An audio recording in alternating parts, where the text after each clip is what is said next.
ఉన్నారు. ఎద్దు తన కామాంధునెరుగను, గాడిద సొంత వారి దొడ్డి తెలుసుకొను. ఇజ్రాయేలుకు తెలివి లేదు, నా జనులు యోచింపరు. నా సేవా జీవితంలో 20 సంవత్సరాల సేవా జీవితంలో ఎంత కఠినమైన గ్రామం నేను ఎక్కడ ఉండదు.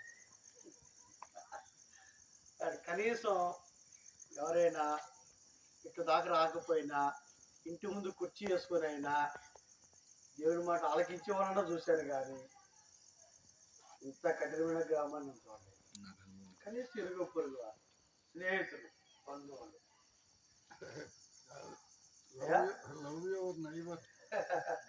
సరే, ఎనివే ఏదేమైనా దేవుని యొక్క వాక్యాన్ని శబ్దయంత్రం ద్వారా దైవజనులు బోధించారు. ఈ వాక్యం అనేకులు హృదయాల్లోనికి వెళ్ళుంటుందని నేను ఆశిస్తున్నాను. ఈ రాత్రి కాల సమయంలో చక్కటి విషయాలు బోధించేటువంటి సోదరులకి మరి ఇటు కుటుంబం నుండి నా హృదయపూర్వక. అలానే మన మధ్యన సోదరులు, పెద్దలు, దైవజనులు ఆదాయ గారు కూడా ఉన్నారు. మరి సమయానికి కార్యక్రమం చెప్తున్నాను, అన్లిమిటెడ్. ఆయన ఎప్పటివరకు బోధించాలనుకుంటే అప్పటివరకు బోధించవచ్చు. వారు వచ్చి దేవుని యొక్క వాక్యాన్ని బోధించవలసిందిగా కోరుతున్నాను.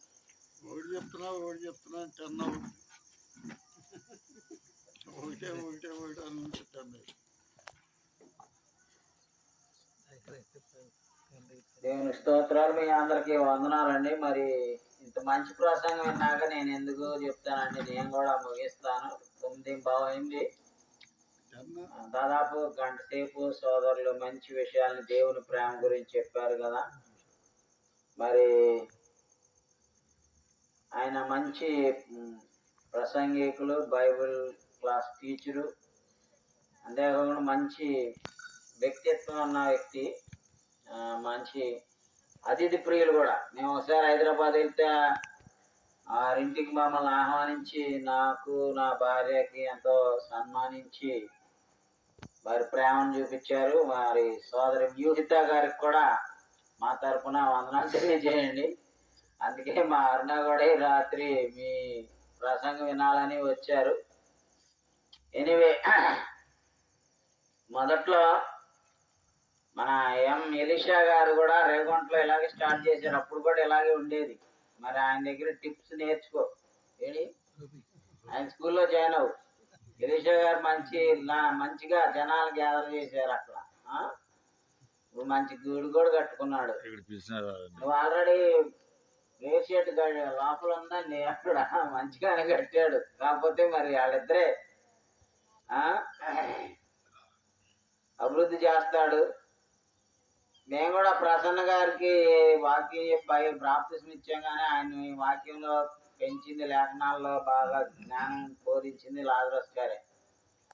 ఆ విషయంలో లాజరస్ గారి యొక్క ఎఫర్ట్, ఆయన ఎక్కువ క్లాసులు పిలిచింది. అసలు ఫస్ట్ టీవీలో ప్రసంగాలని ఆయన ఆహ్వానించిందే ప్రసన్న గారు. ఎందుకంటే ఆయన టీచింగ్ ఆయనకు నచ్చింది కాబట్టి. సో ఆయన ద్వారా మా ఇండియా నుంచి కూడా వాక్యం వింటూ ఉన్నాం.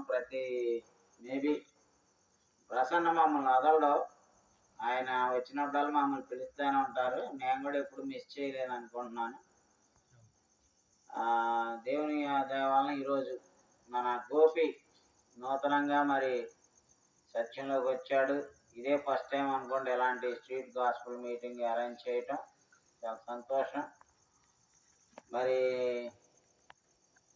దేవుడు ప్రేమమయుడే కాదు, దేవుడు ఉగ్రుడు కూడా.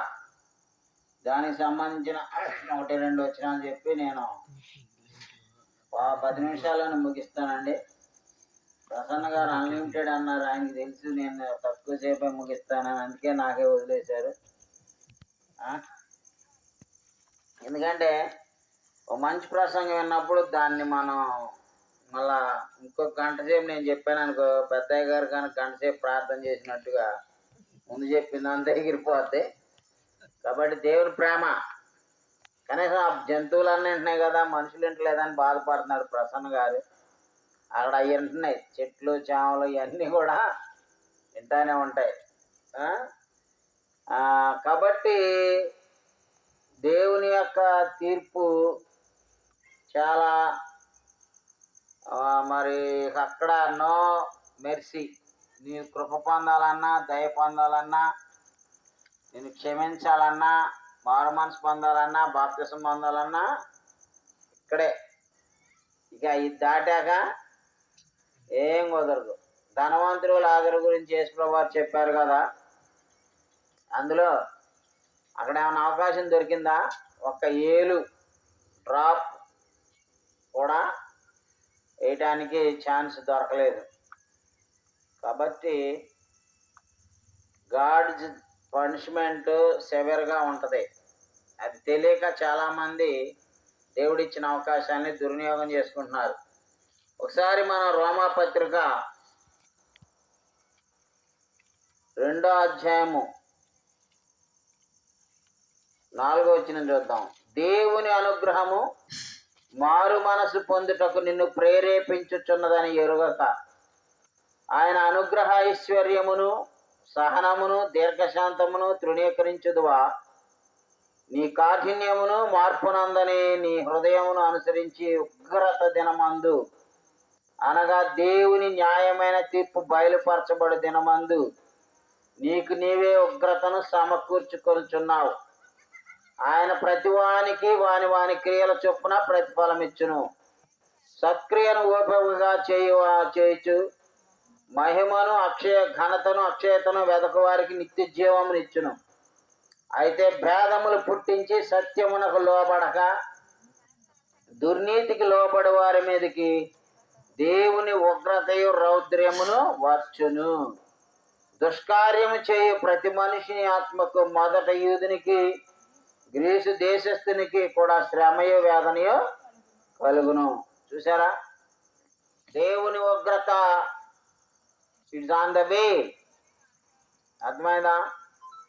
యేసుక్రీస్తుని మానవులను రక్షించడానికి ఏర్పాటు చేసిన ఆయనే ఆ రక్షణను పొందకుండా, మారు మనసు పొందకుండా ఉన్నట్లయితే శిక్షించడానికి కూడా ఆయన ఎదురు చూస్తూనే ఉన్నాడు. ఇప్పుడు ఇశ్రాయేలుని ప్రేమించాడు, ఐగుప్తు బానిసత్వం నుంచి తీసుకొచ్చాడు, పాలు తేనెలు ప్రవహించే దేశంలో ఆయన ప్రవేశపెట్టాడు. మరి వాళ్ళు దేవునికి ఇష్టలుగా ఉండనందున వాళ్ళని ఏం చేశాడండి? వాళ్ళకి శత్రువు అయిపోయాడు. ప్రేమించిన దేవుడే దేవుని ఆజ్ఞలకు లోబడి దేవుని వాక్యానుసారంగా జీవించినందుకు వాళ్ళని శత్రువుగా మారి వాళ్ళని నాశనం చేస్తానన్నాడు, చేశాడు. మీరు ఒకసారి ద్వితీయోపదేశకాండం 28వ అధ్యాయము 14 నుంచి 15 నుంచి చూసుకుంటే ఆయన ముందే చెప్పాడు మోషే ద్వారా, మీరు గనక నా ఆజ్ఞలు మీరి నా ఆజ్ఞలకు లోపడకుండా మీ ఇష్టానుసారంగా జీవించినట్లయితే మీకు జరగబోయేటటువంటిది ఇలా ఉంటుంది అని చెప్పాడు. అలాగే జరిగిందండి ఇశ్రాయేలులకి.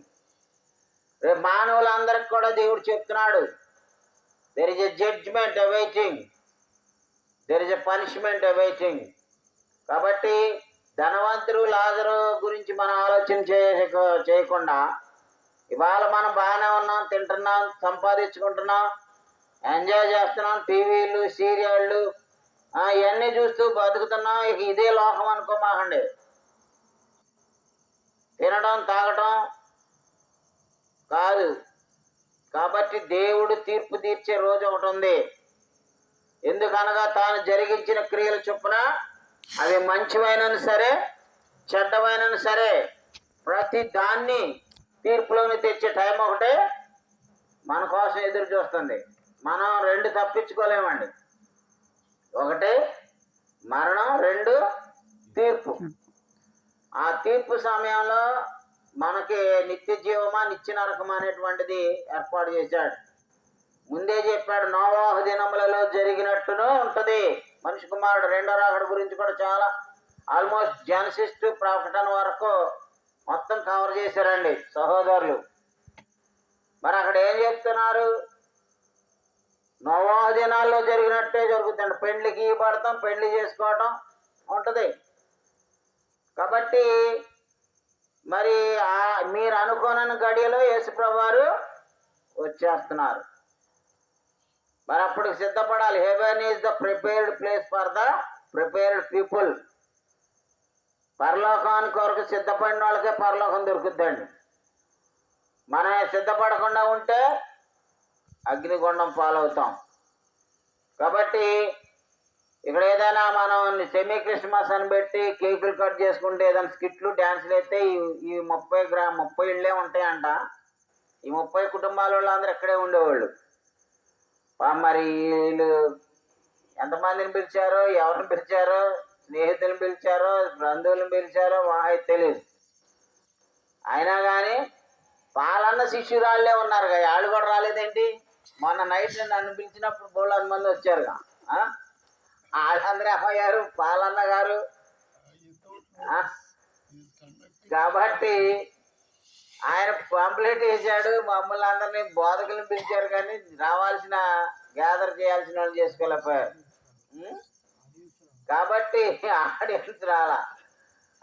ఎనీవే మన బాధ్యత ఏంటంటే, మా అత్తయ్య వార్తలో శిష్యుల్ని అపోస్తుల్ని పంపుతూ ఏం చెప్పాడంటే, మీరు చేర్చుకున్న వాళ్ళ ఇంటికి వెళ్ళండి, ఎవరైనా చేర్చుకోకపోతే మీరు ఆ పట్టణాన్ని వదిలివెళ్ళేటప్పుడు మీ పాద ధూళి దులిపెళ్ళండి, అది మీ తీర్పు దినాన సాక్ష్యం వస్తా అన్నాడు. ఇవాళ సికింద్రాబాద్ నుంచి వచ్చిన మన సోదరులు రాజరాజు గారి పాద ధూళి సాక్ష్యం ఇచ్చింది. ఎందుకంటే ఈయన గంట సేపు గొంతంతా పోయేదాకా ప్రతి దాన్ని దేవుని ప్రేమ ఎంత అమూల్యమైందో దాన్ని సద్వినియోగం చేసుకోకపోతే వచ్చేటటువంటి ప్రమాదం ఎంత దారుణంగా ఉంటుందో అద్భుతంగా చెప్పారండి. నేను అలాంటి ప్రసంగం ఇంతవరకు ఇలా చాలా ప్రసంగాలు వింటూ ఉంటాం, చాలా చోట్ల చేస్తూ ఉంటాం. ఈవెన్ నేను కూడా ఇంత డెప్త్లోకి క్రోడీకరించి గ్యాదర్ చేసి ఆయన మనసులో ఇంకేమున్నాయి, సముద్రంలో చేపలన్నీ తీయాలి బయటికి. నెల నెల తీసుకొస్తున్నారుగా ప్రసన్న గారు. సో మనం దేవుని యొక్క పని చేస్తున్నాం. Audience is not important. సమరయ స్త్రీ ఒక్కదానితోనే మాట్లాడాడు యేసుప్రభువు వారు. ఆయన 1,00,000 మంది కానీ చెప్తారు, 1000 మంది కానీ చెప్తారు, ఒకళ్ళు కానీ చెప్తారు. ఆయన చెప్పాలనుకున్నది చెప్పారు. సద్వినియోగం చేసుకుపోయినా అది మన బాధ్యత కాదు కదా. నోవాహు 120 సంవత్సరాలు వాడగడతా బోధ చేస్తూనే ఉన్నాడు కదా. వాడ కట్టడమే వాళ్ళకి ఒక పెద్ద బోధ. అర్థమవుతుందా? బట్ ఎవడో కూడా మారలా. ఎవరైనా మారారండి? నోవాహు, ఆయన భార్య, ఆయన 3 కొడుకులు, 3 కోడళ్ళు. వాళ్ళని రక్షించుకోగలిగాడు. చక్కగా వాళ్ళు సేవ్ అయ్యారు. లోతు కూడా లోతు దినాల్లో ఉన్నట్టే ఉంటుంది. లోతు ఎంత చెప్పినా కనీసం వాళ్ళ కూతుర్లు ప్రేమించినటువంటి అల్లుళ్ళకి కూడా ఈయన అరే దేవుడు వచ్చాడు, నాశనం అవుద్ది, పట్టణాలు రండి ఒక్కడని వచ్చాడా? లేదు. అగ్ని గంధకాలు గురిసి భస్మం అయ్యేదాకా వాళ్ళు ఒక్కడు కూడా మార్పు రాలేదు. కాబట్టి మనము దేవుని యొక్క బిడ్డలుగా తెలుసుకోవాల్సింది ఏంటంటే సత్యమును ప్రకటించటమే. సమయమందును అసమయమందును. నిజానికి ఈ చలి నేను చాలా స్వెటర్ వేసుకుని మీ అందరికి చలి కూడా లేదు. కాబట్టి దేవుడు ఒక మంచి ప్రసంగికుల్ని ఈ రాత్రికాల సమయంలో దేవుని ప్రేమ మానవుల పట్ల ఎంత ఉంటుందో చెప్పారు. మనం కూడా ఆ ప్రేమ కాబట్టి సత్క్రియ చేయు ప్రతివానికి, మొదట యూదునికి గ్రీసు దేశస్థునికి కూడా మహిమయు ఘనతయు సమాధానమును కలుగును అంటున్నాడండి. 5వ వచనాల్లోనేమో దుర్నీతికి లోబడే వారికి, సత్యానికి లోబడిన వాళ్ళకి దేవుని ఉగ్రత రౌద్రము వస్తుంది. ప్రతి మనిషిని ఆత్మకు శ్రమయు వేదనయు కలుగుతాయి. కాబట్టి ప్రభువైన యేసు సువార్తకు లోబడిన వాళ్ళకి ఏం జరుగుతుందో చెప్తున్నాడు అండి. 2వ తెస్సలోనికైల్లో 1వ అధ్యాయంలో ఏం చెప్తున్నాడు? ఎవరైతే ఈ సత్య సువార్తకు లోబడరో, సత్యమునకు చెవినియ్యరో వాళ్ళందరికీ కూడా చాలా భయంకరమైనటువంటి తీర్పు ఉందండి. ప్రభువైన యేసు తన ప్రభావమును కనపరచు దూతలతో కూడా పరలోకం నుండి అగ్ని జ్వాలలలో ప్రత్యక్షమై దేవుని ఎరుగని వారికిని, మన ప్రభువైన యేసు సువార్తకు లోబడని వారికిని ప్రతిదండన చేయనప్పుడు మిమ్మును శ్రమపరచు వారికి శ్రమయు, శ్రమ పొందుచున్న మీకు మాతో కూడా విశ్రాంతియు అనుగ్రహించుట దేవునికి న్యాయమే. కాబట్టి ప్రభువైన యేసు సువార్తకు లోబడటం అంటే ఏంటి?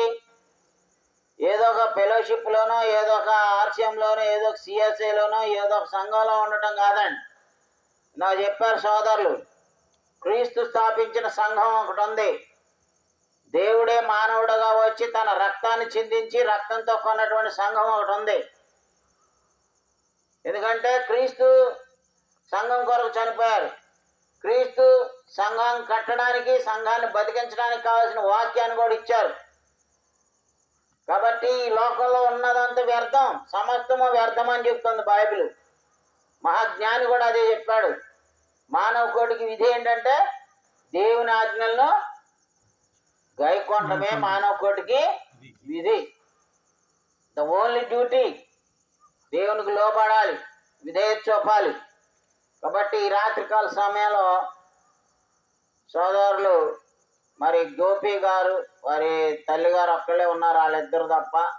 మరి దేవుడి వాక్యం అందరికీ ఇవ్వటానికే దేవుడు మనల్ని పంపించారు. మరి ప్రసన్న గారిని కూడా ఈ విషయంలో ఆయన కూడా మరి చొరవ తీసుకొని మరి రాత్రికాల సమయంలో ఆడ ఆయనకి రెస్ట్ లేదు. కాకినాడ నుంచి వచ్చారంట. పొద్దున్నే మళ్ళీ మధ్యాహ్నం ఉదయం రెండు సెషన్స్లోనూ వాక్యం అందించారు. అయినా కానీ ఆయన అలుపెరగని యోధుడిలాగా దేవుని వాక్యం ప్రకటిస్తూనే ఉన్నారు కదా. మరి ఈ ఊళ్ళో వాళ్ళందరూ కూడా మరి దేవుని వాక్యం వింటే ఎంతో బాగుండేది. మరి సదోమ గోమర్రా లాంటి పరిస్థితి ఎక్కడైనా ఉందండి. ఇప్పుడు దేవుని వాక్యం కావాలంటే చెప్తున్నామంటే ఎవరు రాడు. ఆట కావాలా, పాట కావాలంటే వస్తారు. ఇక్కడ ఏదన్నా డాన్సులు పెట్టండి, డ్రమ్ములు కొట్టండి, ఇక్కడ ఉండేవాళ్ళు మొత్తం. ఇక్కడ దేవుని వాక్యం చెప్తుంటే, కానీ దేవుని వాక్యము విలువైంది, సజీవమైనది, బలమైనది, రెండంచులు గల ఎటువంటి ఖడ్గం కంటే కూడా వాడే. సో అక్కడ అది మన మానవుని యొక్క ప్రాణ ఆత్మల కీళ్ళను మూలుగును విభజించినంత మట్టుకు దూరుచు మనిషిని యొక్క హృదయం యొక్క తలంపులను, ఆలోచనలను శోధిస్తుంది. సో వాక్యం అనేటటువంటిది విత్తనం. సో సోదరులు వాక్యం ఇచ్చారు, అది ఫలించాలని ప్రార్థన చేద్దాం. దేవుడు ఈ యొక్క మరి సందర్భంలో వాక్యమును ఈ గ్రామానికి అందించే అవకాశం మరొకసారి నాకు, అలాగే మొదటిసారిగా లాజరస్ గారికి, ప్రసన్న గారికి అవకాశం ఇచ్చారు. దేవునికి స్తోత్రం. కాబట్టి ఇంకెవరైతే ఈ వాక్యం ఎందరైతే వింటున్నారో, తను ఎందరు అంగీకరించారో వారందరూ దేవుని పిల్లలు అవడానికి దేవుడు అవకాశం ఇచ్చాడు. అంగీకరించిన వాళ్ళని ఇక వాళ్ళు దెయ్యం పిల్లల్లాగా ఉంటారు. దెయ్యం నా సాతానుడు ఎక్కడున్నాడు, అపవాదికి వాడి దూతలకు ఏర్పాటు చేశాడు. ఏది? అగ్ని గంధకాలు అక్కడే ఉంటారు. కాబట్టి మనం ప్రేమ కలిగి సత్యము చెప్పమన్నారు, చెప్తున్నాం. దేవుడు దాన్ని ఫలం చేస్తాడు. అలా జరగాలని మనం కోరుకుందాం. మరి ఇంతవరకు సహనంతో విన్న మీ అందరికీ వందనాలు. మాకు అవకాశం ఇచ్చిన అధ్యక్షుల వారికి, గోపి గారికి, అలాగే మన మధ్యకి అందిస్తున్న లాజరస్ గారికి కూడా ప్రత్యేకంగా వందనాలు తెలియజేస్తూ నేను కూడా ముగిస్తున్నా. Thank you.